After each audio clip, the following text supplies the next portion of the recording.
안녕하세요. 생활과 윤리 11번째 시간입니다. 우리 저번 시간까지는 좀 이론적인 부분들을 많이 했는데 이번은 윤리 문제에 대한 탐구와 성찰, 이게 34쪽이에요. 34쪽. 글쎄 조금 가벼운 부분일까? 아닐까? 이건 잘 모르겠습니다. 자, 한번 들어가 보자고.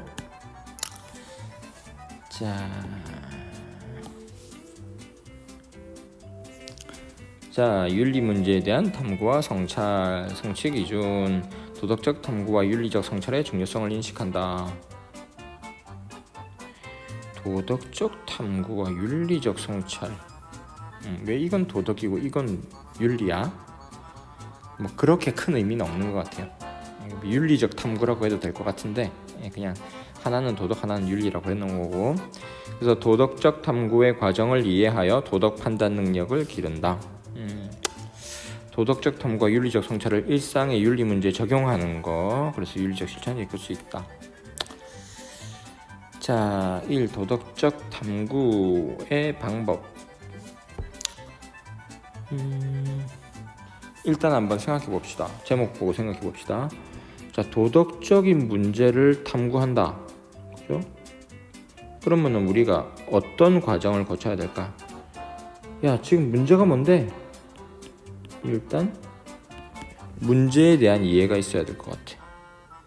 그 다음에 이 문제와 관련된 자료들을 찾아봐. 자료조사. 자, 이 자료를 바탕으로 하나의 판단을 내리죠. 그래, 그게 맞구먼, 그게 옳구먼, 아니야 이건 잘못된 거구먼. 근데 이거는 그냥 자기 생각이잖아요. 그래서 한번 거쳐야 돼. 뭘? 토론을 거쳐야 돼. 그래서 어떻게? 조금 더 폭넓은 그런 좀 더 뭐랄까 객관화된 그런 판단으로 그렇지 간다. 뭐 대충 이런 과정 그렇지 않겠습니까? 문제가 있으면 자료 찾아보고 판단 내리고 뭐 옆 사람이랑 얘기해보고 그래서 더 나은 판단이 있으면 더 나은 판단을 가고 이런 거. 요거예요. 요거에서 크게 다르지 않아요. 생각해보면 이제는 봄이 아니라 여름 같아. 자, 다음 상황에서 윤리와 관련된 진술은 무엇이고 다른 진술과의 차이는 무엇일까? 윤리와 관련된 윤리적 진술은 뭐지? 도덕 판단? 좋다 나쁘다? 옳다 그르다? 뭐 이런 게 그 도덕 판단이잖아. 그럼 뭐야? 지금 너 휴대전화를 5시간째 하고 있어. 이게 지금 상황이 뭐야 지금? 얼굴을 보아하니 친구들 같은데, 지금 시간은 1시고요. 애들이 삐딱하게 서서 얘를 보면서 야, 휴대전화를 5시간째 하고 있네? 휴대전화는 중독성이 있어. 그래서 과도한 휴대전화 사용은 건강뿐 아니라 인간관계도 해치니까 좋지 않아.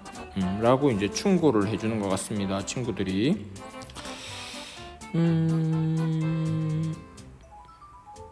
근데 휴대전화를 5시간째 하고 있는지 아닌지 얘네들은 어떻게 알지? 계속 5시간째 이렇게 서 있는 거야? 이렇게 삐딱하게 서 있었어? 너희들 건강이 더 문제된다 이 자식들아. 너나 잘해. 넌 뭐냐? 다른 애들 그냥 5시간씩 감시하고 있고. 보자. 너는 휴대전화를 5시간째 하고 있어? 요거는 이제 우리가 이제 보통 사실 판단. 휴대전화는 중독성이 있어. 이것도 사실 판단. 근데 이제 과도한 휴대전화 사용은 건강뿐 아니라 인간관계도 해치니까 좋지 않아. 도덕 판단. 이렇게 되는 거네요. 그죠? 뭐 근데 얘도 웃긴다. 얘도 봐봐. 계속 뭐라 그러는데도 그냥 가만히 있어. 중독성 있다는 걸 갖다가 이제 보여주려고 하나? 중독됐다는 걸 보여주려고 하나? 게임하고 있나? 뭐 어쨌든 봤고요. 자, 본문 내용 한번 보도록 하겠습니다. 이 옆에 요게 지금 뭡니까 이게 이건 저기 아이패드네요, 그죠? 예, 갤럭시 아닙니다. 아이패드입니다. 예. 자, 윤리 문제와 도덕적 탐구, 도덕적 탐구의 중요성. 자, 우리는 일상생활에서 제기되는 윤리적 물음에 직면하여 무엇이 좋은지 나쁜지, 옳은지 그른지, 정의로운지 부정의한지에 대해 끊임없이 판단한다. 그렇지. 야야야, 거기 저기 핸드폰 하는 친구 옳지 않아? 옳지 않대. 선생님 왜 옳지 않은데요? 이렇게 따져 물으면 뭐 해야 되니? 정당화까지 나가야 되는데 옳지 않다잉. 자, 그래서 이제 이번에도 그 부적정 수강자 뭐 이런 거 또 나왔었잖아요. 그래서 야, 그 강의를 갖다가 그렇게 이제 뭐 여러 창을 동시에 틀어놓고 하면 옳지 않아. 이렇게 판단을 내려서 그걸 갖다가 이제 그 EBS에서 그런 시스템을 만든 거잖아요. 자, 그러니까 끊임없이 판단하죠. 어떤 행위의 옳고 그름이나 어떤 사람의 성품이 좋고 나쁨에 대해서뿐 아니라 사회 제도와 구조가 정의롭고 부당한지에 대해서도 판단을 하는 것이다. 그렇죠. 예. 한 사람의 행위에 대해서 하는 거 이제 우리가 보통 개인 윤리에서 다룬다면 한 사회 제도나 구조가 정의로운가 이거는 이제 사회 윤리에서 판단을 하죠. 자, 그런데 이러한 도덕 판단의 근거가 부적절한 경우, 근거가 부적절하다. 그러면 주관적인 주장에 머무르게 된다. 따라서 도덕적 탐구의 과정이 필요하다. 왜 그런데? 왜 그런데? 아니 저기는 그 부적정 수강을 네가 했잖아. 부적정한 거 옳지 않잖아. 선생님 저는 그냥 유튜브에서 1.5배속으로 봤을 뿐이에요. 그래? 그건 부적정 수강이 아닌 것 같은데? 그건 좀 억울해요. 그러면 도덕적 탐구의 과정이 필요하구나. 그죠? 필요합니다. 사실 이제 그 유튜브에서 1.5배속 본 것도 다 부적정으로 잡았더라고. 그래서 이건 아니다. 그럼 1.5, 2배속은 2배속은 옳지 않아. 2배속은 도저히 알아들을 수가 없잖아. 1.5까지는 우리가 인정해줘. 그건 최소한 알아들을 수 있으니까. 뭐 이런 거지. 이게 이제 어떤 도덕 판단의 근거가 되겠죠. 자, 이런 어떤 도덕적 탐구의 과정이 필요한데, 자, 도덕적 탐구는요, 윤리 문제에 대한 쟁점 혹은 가치 갈등이 무엇인지를 확인하고, 그쵸? 쟁점이나 가치 갈등이 무엇인지를 확인해요. 그와 관련된 자료를 탐색해요. 그 다음에 정당한 근거를 바탕으로 자신의 입장이나 대안을 설정하고, 이제 자신의 입장을 정해요. 아까 그랬잖아. 도덕 판단. 이게 옳지 않아. 그럼 그게 이제 또 옳은지 아닌지 모르니까 얘기를 해봐야 돼. 야, 나는 이렇게 생각하는데 너 이 말이 맞다고 생각해? 의사소통을 해야 돼요. 그리고 토론의 과정을 거쳐야 돼요.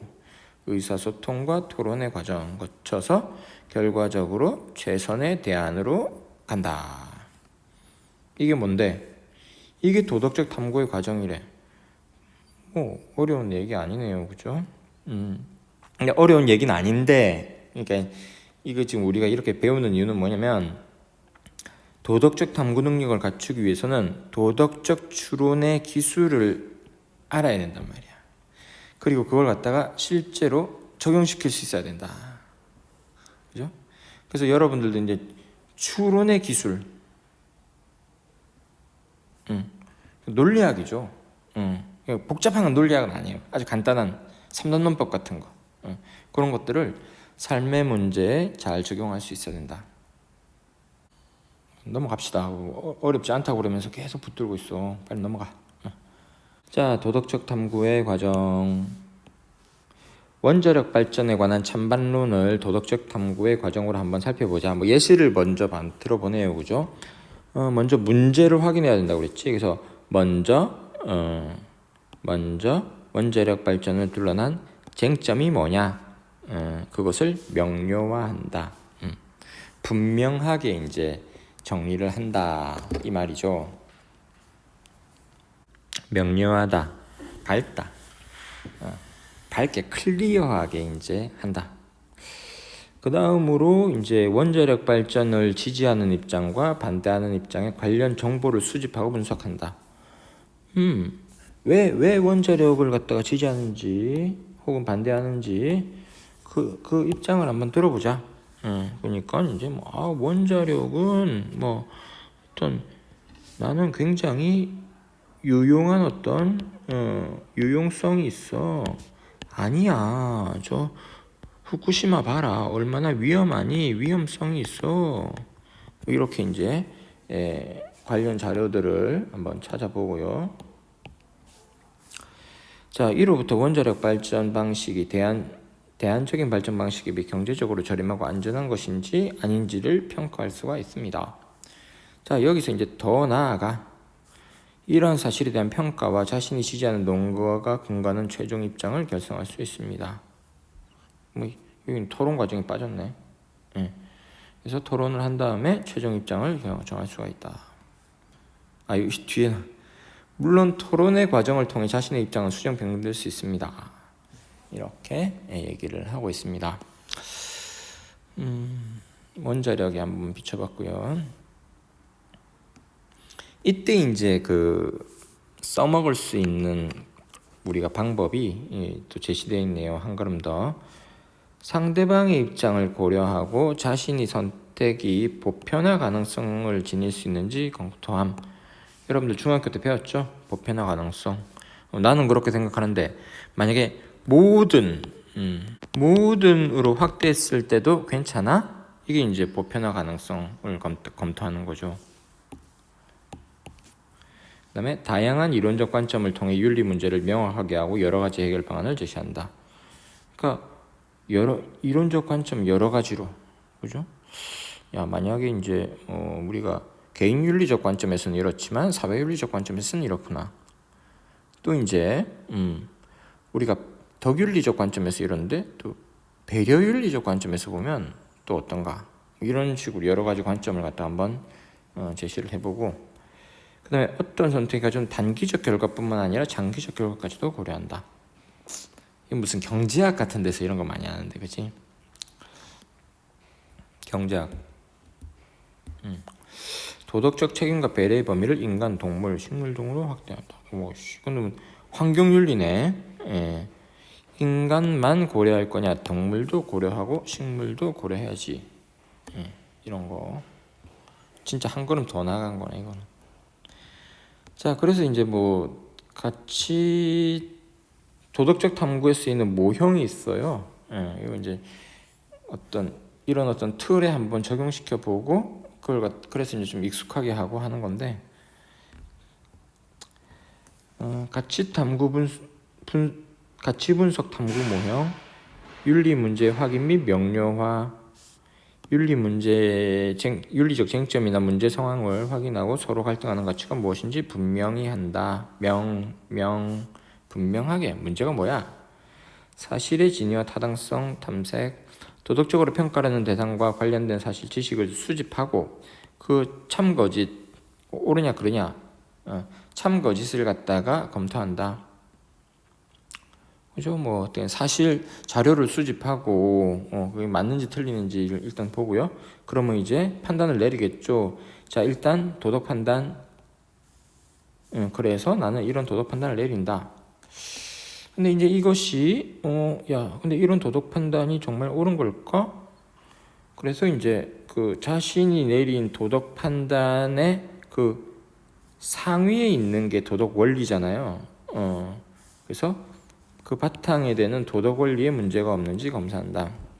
그 다음에 그래서 문제가 없어. 그러면은 이제 최종적으로 최종적인 가치 판단과 그에 근거한 도덕 판단을 내린다. 이렇게 나가는 겁니다. 도덕 원리 요거는 이제 도덕 원리 잠깐만 예를 한번 들어볼까? 자, 이렇게 한번 해봤는데 맞나 모르겠다.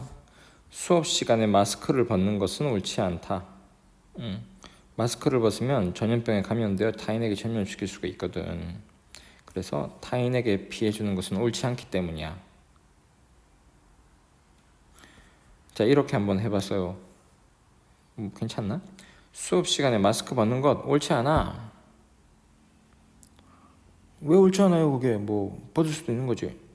야, 마스크 벗으면 전염병 감염 자기가 될 수도 있고, 그래서 네가 감염되면 타인에게 또 전염시킬 수 있잖아. 왜냐면 타인에게 피해 주는 건 옳지 않거든. 그러면 이제 이게 도덕 원리가 되는 거냐, 그지? 이게 맞아? 타인에게 피해 주는 건 옳지 않아. 이게 맞아? 이게 도덕 원리 맞아요. 마스크 벗으면 전염병 감염돼 타인에게 전염시켜 주는 거 맞아? 맞아요. 그러면 수업 시간에 마스크를 벗는 것은 옳지 않아. 인정합니다. T는 truth예요. 여러분들 이제 논리학에서 T 하면 truth, 참. 그럼 거짓은 뭐? F, false. 이렇게 이제 표시를 합니다. 뭐 이렇게 얘기해 볼 수 있고. 이건 뭐냐? 가치 갈등 해결 탐구 모형. 비슷한 건데 윤리적 쟁점 및 딜레마 확인. 윤리적 쟁점이나 딜레마 상황을 확인한다. 특히 관련된 사람들의 관계에 윤리 문제가 발생하게 된 이유 등을 확인한다. 여기는 특별히 이제 갈등에 주목했네, 그지? 갈등. 이 사람과 이 사람의 어떤 집단 간의 도덕적 갈등. 자, 일단 자료 수집해야 돼. 예. 윤리적 쟁점 및 딜레마와 관련된 자료를 수집하고 분석한다. 풍부한 자료 수집과 분석은 자신의 입장과 근거를 제시하는 데 도움이 된다. 그럼 이제 입장을 채택을 해야지. 입장 채택과 정당한 근거 제시. 윤리적 쟁점 및 딜레마에 대한 자신의 입장을 채택하거나 대안을 설정하여 그에 대한 정당한 근거를 제시할 수 있어야 된다. 이렇게 저는 생각합니다. 이게 옳습니다. 왜냐하면 이런 근거 때문입니다. 그 다음에 이제 타인의 의견을 구하거나 토론의 과정을 거쳐서 최선의 대안을, 이런 점은 좀 수정해야 되잖아. 그 부분만 좀 수정할게요. 그래서 최선의 대안을, 그죠? 이건 특히 이제 뭐 집단 간의 갈등이 있을 때 뭐 이렇게 할 수 있겠네요. 둘이 비슷한 것 같습니다. 자, 밑에 이제 예를 하나, 이제 여름이다. 뭔지 한번 보자. 여론조사 결과에 따라 사형제도의 존폐를 결정해도 될까?